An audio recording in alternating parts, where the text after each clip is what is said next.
Hi అండి. ఈవేళ మన ఛానల్లోని నూచలివిడి ఉండ ఎలా చేయాలో నేర్చుకుందాం రండి. ఇది చిన్న చిన్న ఉండలు చేస్తున్నాను కదండి. ఇది తయారు చేయడం ఎలాగో మొత్తం మనం వీడియోలో చూసేద్దాం.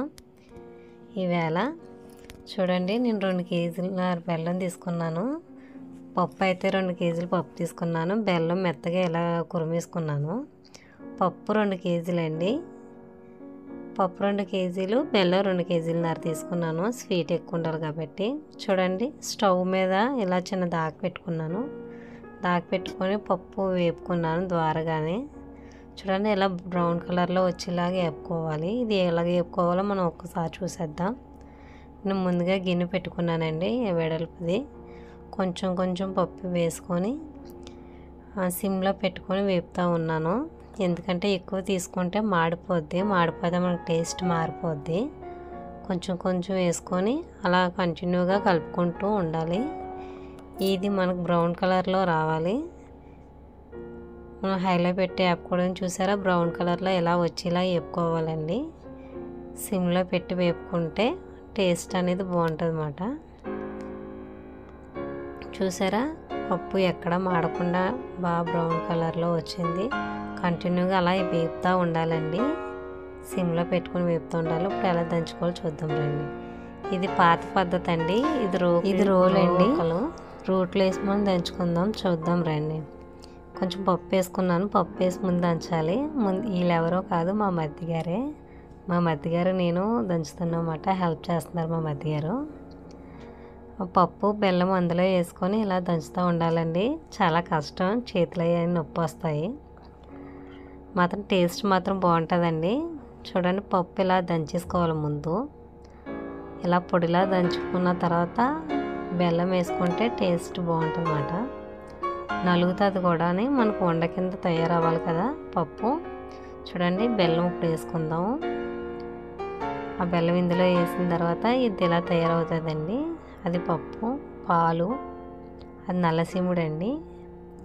ఇందులో చూడండి, ఇలా దంచుతున్న తర్వాత పక్క నుంచి అలా దంచుతూ ఉంటే పైకి అనేది అలా వస్తుంది. కిందది కూడా మనకి మెత్తగా అవుతుంది, పైది కూడా మెత్తగా అవుతుంది అన్నమాట. మాత్రం చాలా కష్టం అండి. ఏమో అనుకుంటాం కానీ చాలా కష్టం అండి. నాకైతే చేతులు నొప్పి వచ్చేసాయండి బాబు.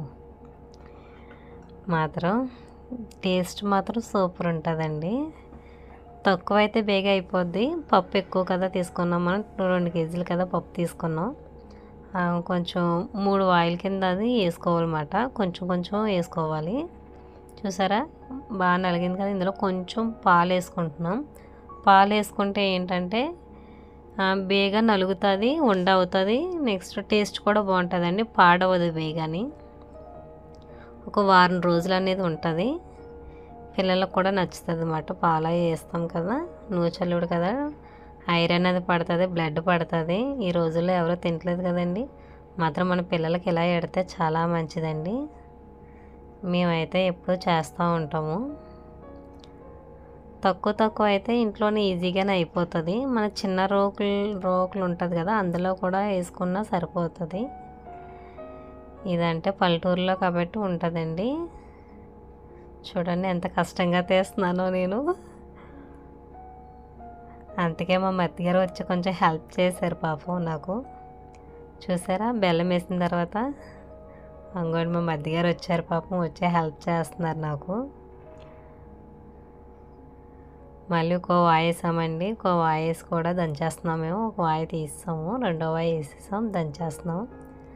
పప్పు అలా దంచేసిన తర్వాత బెల్లం వేస్తాము. బెల్లం వేసుకొని మళ్ళీ కుమ్ముకోవాలండి అలాగా.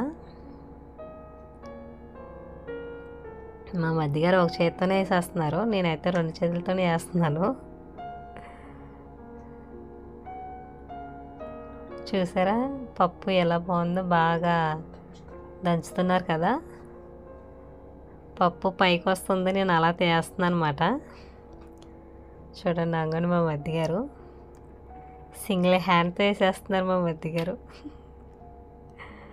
చూసారా, ఇందులో బెల్లం వేసుకున్న తర్వాత ఇలా తయారవుతుందండి. ఇలా తయారైన తర్వాత ఆ గిన్నెలో తీసేసుకొని మనం ఉండలు అనేది కలుపుకోవచ్చు. మొత్తం అంతా గిన్నెలో తీసేసుకొని, ఇది నల్ల చీముడు అండి. సేమ్ అలాగే దంచుకోవాలి. ఇది రెడీ అయిపోయింది చూసారా, మనం అంతా గిన్నెలో తీసేసుకున్నాం. మనం ఈ చిన్న చిన్న ఉండల కింద చుట్టేసుకొని మనం బాక్స్లో వేసుకోవాలి. మా ఛానల్కి సబ్స్క్రైబ్ చేసుకోండి కంపల్సరీ. ఇలాంటి ఎన్నో వీడియోలు మన ఛానల్లో వస్తాయి. ఇలా చిన్న చిన్న ఉండలు అనేది చేసుకుంటే మనకి ఎక్కువ రోజులు ఉంటుంది. Please subscribe.